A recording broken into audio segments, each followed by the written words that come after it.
குடுத்ததான் குடுத்தாங்க. விஜய்னா ஒரு நல்ல பெர்சன்ட்ட தான் துப்பாக்கி கையில குடுத்தாங்க. குடுத்த செகண்ட்லயே சிவகார்த்திகேயன் அவர்கள் வந்து மாஸா செம்மையா நடிச்சுட்டாங்க. ஹைஸ் நான் ஜெசோனா.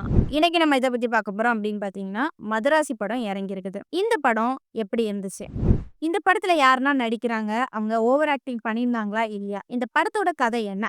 இதெல்லாம் பத்தி தான் இந்த வீடியோல பார்க்க போறோம். இந்த வீடியோக்குள்ள போறதுக்கு முன்னாடி இந்த வீடியோ பத்தின கருத்து ஏதாவது உங்களுக்கு இருந்துச்சுன்னா கமெண்ட்ல சொல்லுங்க. ஏன்னா உங்களோட கமெண்ட்ட பார்த்துட்டு நாங்க நெக்ஸ்ட் வீடியோ இன்னும் பெஸ்ட்டா எடுக்கிறதுக்கு யூஸ்ஃபுல்லா இருக்கும். வாங்க வீடியோக்குள்ள போய் பார்த்து தெரிஞ்சுக்கலாம்.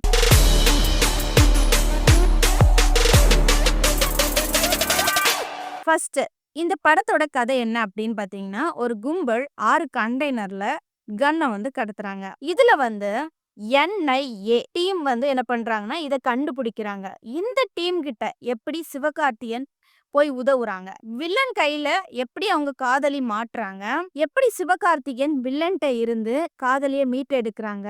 வில்லனை எப்படிலாம் கொல்றாங்க. இதெல்லாம் தான் இந்த படத்தோட கதையாட்ட அமைஞ்சிருக்குது. இப்போ இதெல்லாம் பார்க்கும்போது எப்படி இருந்துச்சு அப்படின்னு பார்த்தீங்கன்னா, சூப்பரா இருந்துச்சு. வேற லெவல்ல அழகா இருந்துச்சு. சரி. இப்போ இந்த படத்துல யாரெல்லாம் நடிச்சிருந்தாங்க? எப்படி நடிச்சிருந்தாங்க? அவங்களுடைய ஆக்டிங் எப்படி இருந்துச்சு? அவங்களுடைய காஸ்டியூம்ஸ் எப்படி இருந்துச்சு? இதெல்லாம் நம்ம பார்ப்போம். ஃபர்ஸ்ட் நடிகர் சிவகார்த்திகேயன எடுத்துக்கிட்டோம் அப்படின்னு பார்த்தீங்கன்னா, சிவகார்த்திகேயனுடைய ஆக்ஷனுக்கு வந்து பஞ்சமே கிடையாதுன்னு சொல்லணும். ஏன் அப்படின்னு பார்த்தீங்கன்னா, அந்த அளவுக்கு ரியலா இருந்துச்சு. இதுல அவங்களுக்கு ஒரு மூளையில ஒரு சின்ன ப்ராப்ளம்ஸ் மாதிரி நடிச்சிருந்தாங்க. சரியா? இருந்தாலுமே அதுக்கு தகுந்த மாதிரி ஒவ்வொரு ஸ்டைல்ஸும், கோவப்பட்டு அடிக்கிறதும், அந்த மாதிரி வில்லன அட்டாக் பண்றதும் எல்லாமே ரியலா இருந்துது. சரியா? அவங்களுக்கு குடுக்கப்பட்ட ரோல கரெக்ட்டா பண்ணியிருந்தாங்க. காஸ்டியூம் வைஸ் பார்க்கும்போது, ரொம்பயும் பந்தா காட்டாம, ரொம்பயும் லோவா காட்டாம, அந்த மாதிரி. அந்த கேரக்டருக்கு எப்படி காஸ்டியூம்ஸ் குடுக்க முடியுமோ, அந்த அளவுக்கு காஸ்டியூம்ஸ் குடுத்திருந்தாங்க. அதே மாதிரி ஃபீலிங்ஸ், ரொமான்ஸ் எல்லாமே பார்க்கும்போது, இந்த ஃபீலிங்ஸுக்கு அந்த அளவுக்கு ஃபேஸ் செம்மையா வச்சிருந்தாரு. அதே மாதிரி ரொமான்சிங் சீன் ரொம்ப ஒண்ணும் கிடையாது. ஓரளவுக்கு லைட்டா இருந்துச்சு. ஆனா ரொம்ப கிடையாது. முக்கியமா குறிப்பா வந்து ஃபைட் சீனுக்கு சொல்லவே வேண்டாம். சிவகார்த்திகேயன்னா அப்படி ஒரு மாஸ். அந்த மாதிரி செம்மையா வந்து ஃபைட் சீன வந்து காமிச்சிருந்தாங்க. அவங்களுடைய ஆக்டிங் வந்து சூப்பரா இருந்துச்சு. நான் வந்து ஒரு 100க்கு 100ன்னே சொல்வேன். அந்த அளவுக்கு சூப்பரா இருந்துச்சு இந்த படத்துல. அடுத்ததாட்டு நடிகை எடுத்துக்கிட்டோம் அப்படின்னு பார்த்தீங்கன்னா, அவங்களுடைய பேர் வந்து ருக்மிணி வசந்த்.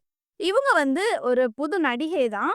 பட் இருந்தாலுமே இந்த படத்துல இவங்க தான் நடிச்சா கரெக்ட்டா இருக்கும். வேற யாரும் நடிச்சா கரெக்ட்டா இருக்காது. அப்படிங்கிற மாதிரி இந்த படத்துல பார்க்கும்போது நமக்கு ஃபீல் ஆகும். அப்படி இருந்துச்சு இந்த படத்துல. செம்மையா நடிச்சிருந்தாங்க.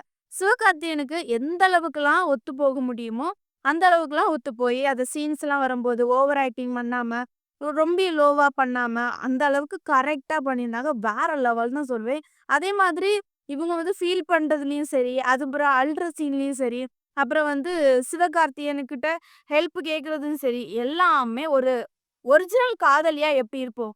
அந்த அளவுக்கு செம்மையா நடிச்சிருந்தாங்க. இத பார்க்கும்போது ஒரு லவ்வர்ஸ் வந்து இப்படிதான் இருப்பாங்க. இப்படிதான் இருக்கணும். ஒரு லவ்வுக்காக இதெல்லாம் பண்ணணுமோ! அப்படிங்கிற மாதிரி தோணும். சரியா? வேற லெவல். அதே மாதிரி அவங்களுடைய காஸ்டியூம் வைஸ் பார்க்கும்போது, ரொம்ப மாடல் ட்ரெஸ்லாம் வந்து குடுக்கல. ஓரளவுக்கு நார்மல் ட்ரெஸ் தான் குடுத்துருந்தாங்க. முக்கியமா வந்து சுடிதார்ஸ்ல தான் அதிகமா வந்திருப்பாங்க. ரொம்பயும் வந்து காஸ்டியூம்ஸ் அதிகமா கிடையாது. அந்த அளவுக்கு சூப்பரா இருந்துச்சு. சரியா? அடுத்ததாட்டு வில்லன எடுத்துக்கிட்டோம் அப்படின்னு பார்த்தீங்கன்னா, அவங்க பேர் அப்படின்னு பார்க்கும்போது வித்யுத் ஜாம்வால். இவரு வந்து ஏற்கனவே துப்பாக்கி படத்துல வில்லனா வந்திருப்பாங்க. அதுல எல்லாருமே பார்த்திருப்பீங்க. பட் இவர சொல்லவே வேண்டாம். வில்லனுக்கு வந்து செம்மையா சூட் ஆவாரு. அதுலயுமே வந்து மாஸா ஃபைட் பண்ணியிருப்பாரு. அவருக்கு டஃப் குடுக்குற வகையில இருக்கும். அதே மாதிரி இந்த படத்துல வில்லன்னா இவரு தான் வில்லனா இருக்கணும். அப்படிங்கிற மாதிரி பார்க்கும்போதே இருந்துச்சு. அந்த அளவுக்கு செம்மையா இருந்துச்சு. சரியா? வில்லன யாருமே அட்டாக் பண்ண முடியாது மொத்தத்திலே. அதானே? இந்த படத்துலயுமே ஸ்டார்ட்டிங்ல வந்து வில்லன யாருமே அட்டாக் பண்ண முடியாதுங்க. அந்த அளவுக்கு மாஸா சுழட்டி சுழட்டி அடிச்சாரு. அதே மாதிரி வில்லன் மைண்ட் செட்ன்னு சொல்லிட்டு ஒரு கிரிமினல் இருக்கும்ல. அந்த மைண்ட் செட் கூட இருந்துச்சு. முக்கியமா சொல்லப்போனா, இந்த துப்பாக்கி படத்துலயும் இவர் ரொம்ப அதிகமா பேச மாட்டாரு. வளவளன்னு சொல்லிட்டு பேச மாட்டாரு.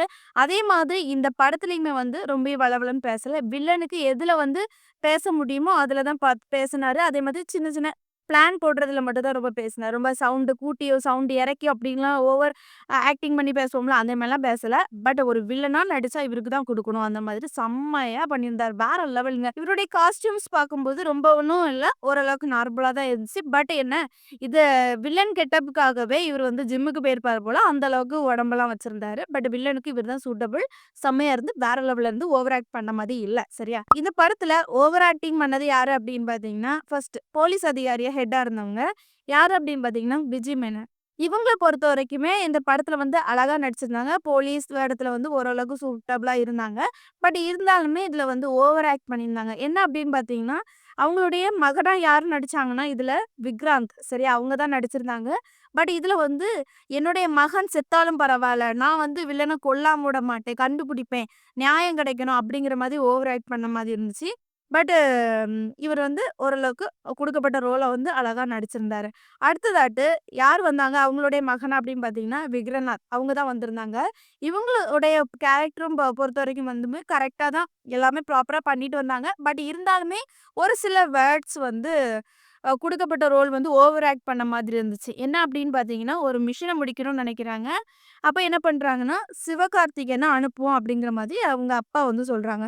அதுக்கு வந்து சிவகார்த்திகேயன் வந்து போயிட்டாரு. போனதுக்கப்புறம் நான் பண்ணியிருப்போம்ல, நான் செத்தாலும் பரவால்ல. எனக்கு வந்து நியாயம் வேணும் அப்படிங்கிற மாதிரி இவரு ரொம்ப கத்தி, ஓவரா பண்ண மாதிரி எனக்கு ஃபீல் ஆச்சு. இது யாருன்னு உங்களுக்கு எல்லாத்துக்குமே தெரிஞ்சிருக்கும். விஜய் அண்ணாவோட சொந்தக்காரங்க தம்பி தான். பட் இருந்தாலுமே இவரு பாதியில செத்து போயிட்டாரு. இருந்தாலும் இவருடைய ஆக்டிங் வந்து ஓவர் ஆக்ட் பண்ண மாரி இருந்துச்சு. சரி, கடைசியா யாருன்னு பார்த்தோம்னா, இந்த படத்துல டாக்டரா வந்தது. யாருக்கு டாக்டரா வந்தாங்க அப்படின்னு பார்த்தீங்கன்னா, சிவகார்த்திகேயன் அவர்களுக்கு டாக்டரா வந்தவங்க. சிவகார்த்திகேயன் வந்து சின்ன வயசுலயே அவங்க அம்மா, அப்பா ஃபேமிலிஸ்லாம் வந்து அவங்க கண்ணு முன்னாடி இறந்துருவாங்க. அதுலேருந்து அவருக்கு மைண்ட்ல ஒரு சின்ன ப்ராப்ளம்ஸ் மாதிரி ஷாக்கிங்கா இருக்கும்.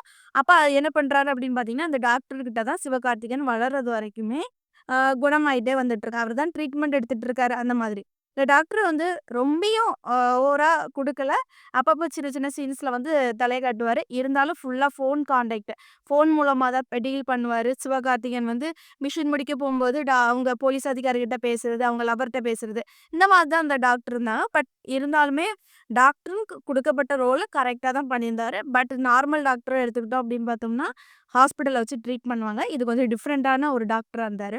But okay. நல்லா தான் இருந்துச்சு. சரி, இந்த படத்தோட டைரக்டர் யாரு அப்படின்னு பார்த்தீங்கன்னா, ஏ.ஆர். முருகதாஸ். இந்த படத்தோட ஸ்டோரி யாரு அப்படின்னு பார்த்தீங்கன்னா, அதுவும் ஏ.ஆர். முருகதாஸ் தான்.